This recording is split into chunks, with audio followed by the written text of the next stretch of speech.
আসসালামু আলাইকুম, আশা করি সবাই ভালো আছেন। তো আমি গত একটা ভিডিওতে একটা ভিডিও করেছিলাম, সেই ভিডিওর আমার শিরোনাম ছিল চাকরির বয়স 35 হয়ে গেল। তো ওই ভিডিওর মধ্যে অনেকেই আমাকে বিভিন্নভাবে কথা বলেছেন, মানে যতটুকু সম্ভব তাকে সম্মানের সহিত তাকে গালিগালাজ করা, তাকে বিভিন্ন ধরনের নেগেটিভ কমেন্টস করা অনেকেই করছেন আমাকে। আজকে তার কিছু প্রুফ নিয়ে আজকে কথা বলবো।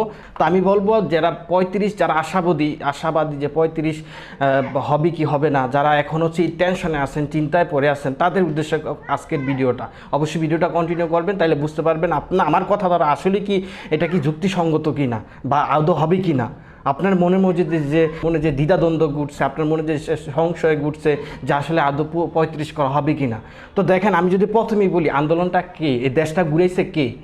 দেশটা বর্তমান যে স্বৈরাচার সরকার ছিল, দীর্ঘ 16 বছর শাসন করলো, শোষণ করলো, প্রত্যেকটা সেক্টরে, প্রত্যেকটা চাকরির ক্ষেত্রে মানুষকে আর কি যে হয়রানি করছে।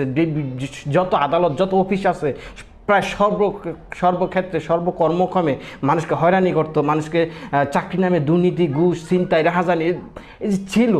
সকল বিবেচনা করে যে ছাত্ররা আন্দোলন করলো, তাদের আন্দোলনটা কি ছিল, একেবারে নিখুঁত। এর মধ্যে কোনো স্বার্থ ছিল না তাদের আন্দোলন। দেখেন, এর আগে প্রত্যেকটা, দেখেন আপনি শিবির বলেন, বিএনপি বলেন, জামায়াত বলেন, প্রত্যেকটা কিন্তু অনেকে আন্দোলন করছে, কিন্তু আন্দোলন করে পারে নাই।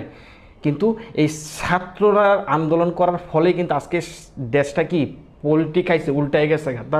তো যে ছাত্ররা যেখানে আন্দোলন করলো, যে ছাত্ররা নতুন সরকার গঠন করলো, তাদের দাবি কেন মানা হবে না? আপনি দেখেন যে 5ই অক্টোবর যে সময় হাসিনা তার পদ ত্যাগ করে অন্য দেশে পলায়ন করতেছিল, ওই সময় এই কথা শুই না প্রত্যেকটা ছাত্র একটা অবস্থা আপনারা দেখছে কিনা জানি না, যে মাটিতে একজন আরেকজনে পারে না, আল্লাহর কাছে সেজদায় পড়ে, আল্লাহ আমাদেরকে তুমি রক্ষা করছো। প্রত্যেকটা ছাত্র এখানে শুয়ে পড়ছে, সেজদায় শুয়ে পড়ছে, পারে না একজনের জায়গা নিয়ে আরেকজনের উপরে সেজদায় শুয়ে পড়ছে। কারণ কি? কারণ এই যে শাসন শোষণ আর সহ্য হচ্ছে না। অনেক মানুষ দেখে চোখের মধ্যে কান্না এসে পড়ছে, চোখের মধ্যে বেয়ে পানি পড়ছে।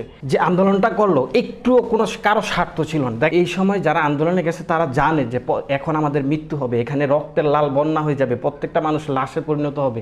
এটা জেনেও কিন্তু প্রত্যেকটা মানুষ গেছে এই স্বৈরাচার থেকে মুক্তি হওয়ার জন্য। রিস্কওয়ালা থেকে শুরু করে প্রত্যেকটা মানুষ আনন্দের জয়গান গাইছে। মানে ঈদের আনন্দের চাইতে অনেক মানুষ হহুল্লার কত আনন্দটুকু করছে, মানে কতটা আনন্দ পাইছে এই সরকার যাওয়ার, পতন হওয়াতে। তো আমি বলবো যে এখানে যে কথা হচ্ছে যে স্টুডেন্টের প্রত্যেকটা কথা, প্রত্যেকটা দাবি তাদের পূরণ করা হবে। প্রত্যেকটা দাবি তাদের যা চাওয়া আছে প্রত্যেকটা দাবি পূরণ হবে। 35 কেন, এর সাথে কি দাবি আছে, প্রত্যেকটা দাবি কিন্তু মেনে নেবে সরকার। কিন্তু আজকে মাত্র 2 সপ্তাহ কিন্তু পার হয়নি এখনও।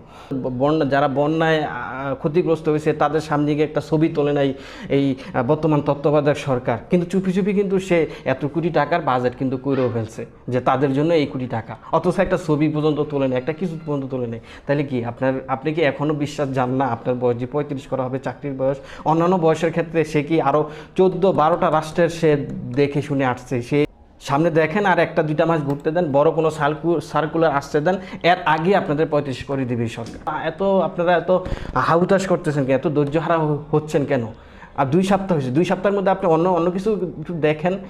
14-16টা বছর সহ্য করতে পারতেছেন, আর এখানে 4-5টা দিন 2 সপ্তাহ জানে, এর ভিতরে আপনার কত হাউলা চিল্লাপালা লাগাই দিচ্ছেন। দেখবেন দেশটা কোন পর্যায়ে চলে যায়।